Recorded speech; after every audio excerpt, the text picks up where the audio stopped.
Now it's time for a break. When we return, Jesse sits down with director Stefano to talk about youth activism in America. We'll be right back. The world according to Jesse. I'm Jesse Ventura. Stay vigilant, question more. Welcome to my world. Come along for the ride. The world according to Jesse.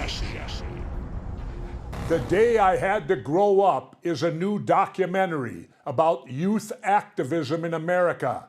The film showcases 16 activists and the events that shaped their political lives.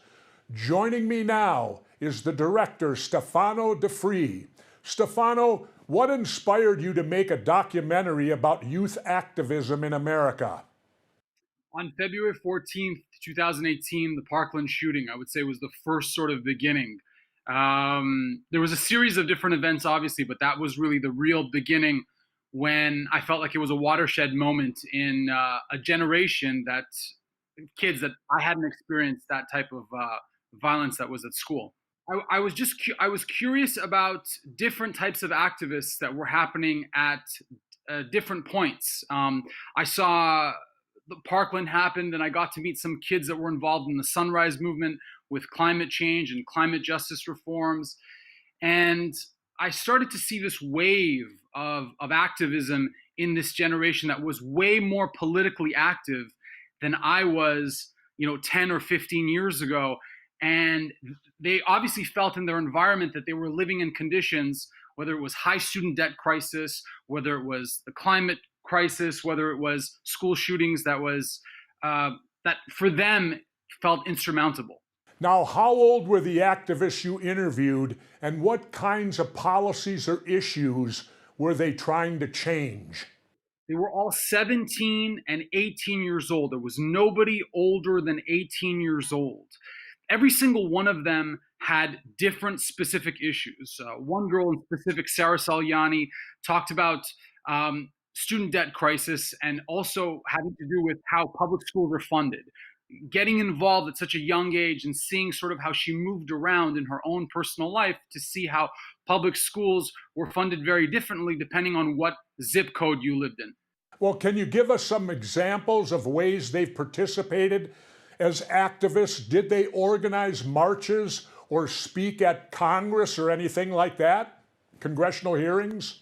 Yeah, so one specific kid, Jeremy Ornstein, we had filmed him. He starts off in the beginning of the film protesting against Nancy Pelosi and the Democratic Party. They're outside. They're part of a group called the Sunrise Movement that wants to have Congress enact climate change reforms. And you see these kids come day in and day out. On another example, you have a March for Our Lives movement, kids that are speaking at the March for Our Lives movement involved with Parkland. And you're trying to capture a breadth of an entire group of kids in different political facets, and their ability as people to work things out through policies are extremely, just as challenging as it is to grow up. They're also figuring out what policies will stick, which ones have been tried before, and which ones they're really pushing for. I would say the March for Our Lives one was probably the one that was the most personally touching for me. Now, has youth activism led to the passing of any new laws or any other successes? I would say that the most important thing that you would see in 2018 was, when we started this documentary, was right before the House Democrats took over in power. And I think that aspect of youth getting involved push these policies, and definitely in a dialogue of people who talk about where the Democratic Party is going or where politics is going, pushing that party a little bit more on the progressive side.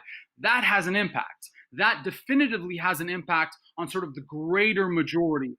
And I would say that I think that all of us have a sense of how we're going to contend with these. Social media is also something that I didn't want to deal with in activism. I didn't want to deal with this because it was like the elephant in the room. In the documentary, you see how these kids are using social media, in every single one of them mentions it. So there's a sense of talking, an echo chamber, but how it actually gets implemented is still, to be involved. On one sense, you have people agree with you more, already who have already agreed with you, but on the other sense, you don't really get to meet people from another side. So the level of dialogue is diluted in a sense. And that's what I would say. Did any teen activists you talked to express a desire to run for public office in the future? Are they going to get involved and get elected? Yeah, all of them. I think all of them, especially Sarah Salyani in Pennsylvania. What's nice about the documentary and The Day I Had to Grow Up is that they, especially Sarah Salyani in Pennsylvania, some of them identify not necessarily with any political party, being Democratic, independent, or Republican. I think that's one of the important things that I like about the doc. When someone comes to me and says, Stefano, I like this documentary. I'm a Republican, or I'm a moderate Democrat.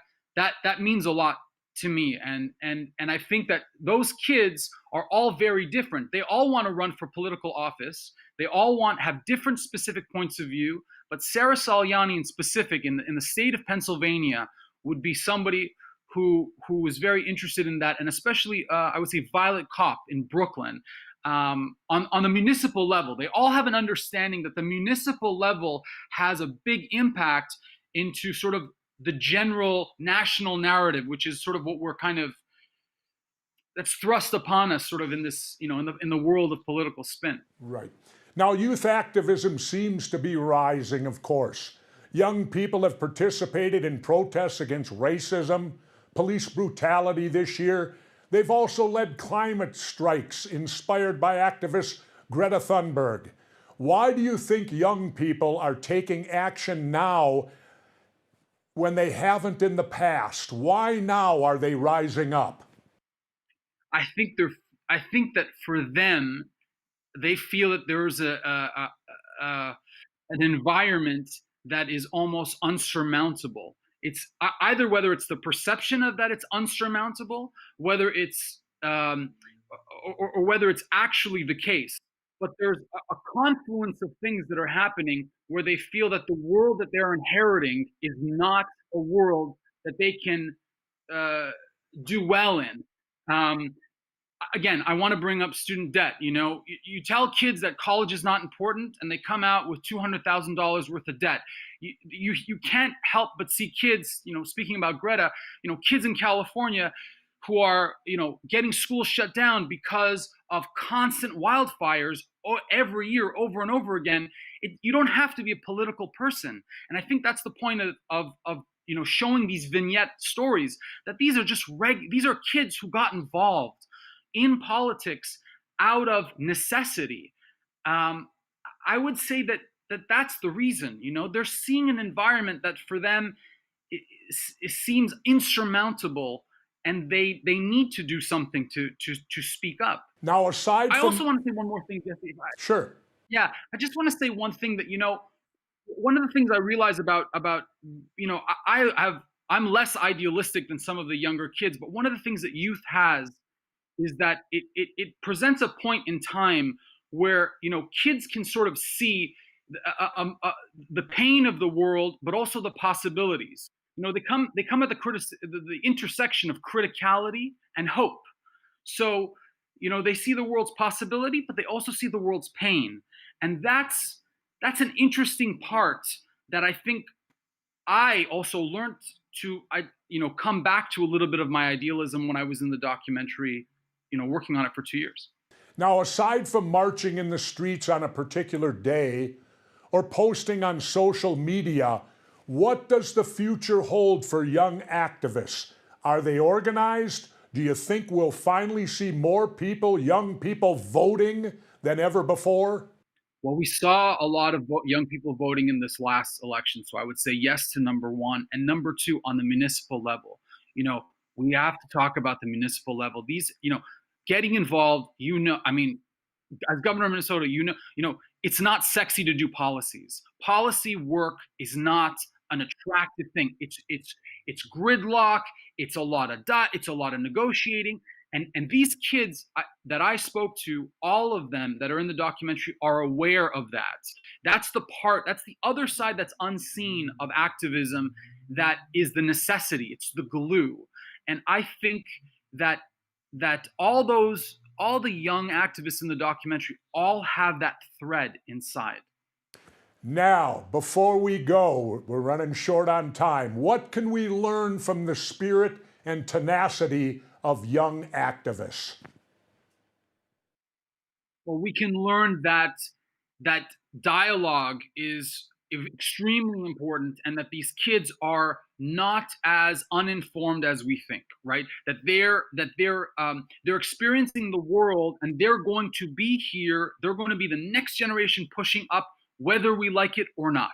We have to parent them, mentor them, involve them, because if we don't, if we neglect them, they'll go another way. So better for us to develop this relationship of being close and understanding what is affecting youth, rather than throwing them away. Wow, to me it sounds like I'm reliving the 60s all over again in a whole bunch of different ways. Director Stefano DeFree, thank you for your time. Thank you for this film. People need to see it. Thank you, Jesse. Thank you so much. All the best to your family. All right, you too. The world according to Jesse. Let's turn to the viewers. We asked people online what they're grateful for despite the hardships that they've faced this year. Sweet Apple Pirate says, I'm very grateful for the time to work on creative development and related projects. Grateful that I'm aware of how corrupt the U.S. government and media establishment has become, but I wish it didn't affect my mood quite so much. Jesse? Well, I think it's that way for all of us a little bit. You're feeling closed in. You're like under house arrest. We love our homes, but we're spending far too much time in them. I think the writer's very correct. You got to find things to do. You got to take up hobbies. You got to smarten yourself up. Do things like that. But don't get overreactive to all the news you're forced to take in. Exactly. Bill says, despite being laid off earlier this year and I'm still searching for a job, I'm grateful for my pets, my friends, and being alive. And then he says, wishing you and yours a very safe and happy holidays, Jesse. Well, thank you, Bill. You're a guy that's facing a lot of adversarial positions today. Times are tough, but you got the right attitude.